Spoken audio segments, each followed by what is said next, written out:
who is your top five or favorite five for Canada basketball, man? Well, I've had to put a little bit of thought into it, but I've settled on the five, Yeah, man. and I think the first two go without argument, and Steve Nash and Shea. Yeah, I think those are automatic. Those aren't in your top five as a Canadian. I think yeah, we got to talk about whether or not you know ball. yeah, Uh, yeah.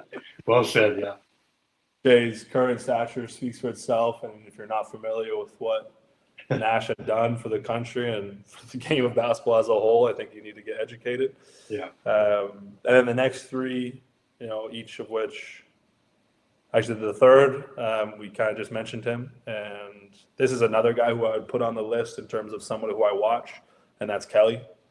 nice. It's been a staple in the Canadian basketball game for the past, 15 years now. And I also have a great belief that the league, the NBA, is very lucky that he didn't arrive 5 years later than he did. Yeah, Because yeah, if he arrived when that point forward, that point centered was all the craze, I think it would have been a very scary time for the league because his skill is just the next level.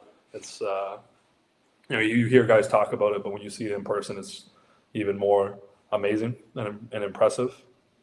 Then the next one is, important to me as a younger guy, and we're in the same class, but RJ, nice. Yeah, or RJ, the Maple Mamba, if you will, and just how he continues that success, and I was always willing to wear the red and white.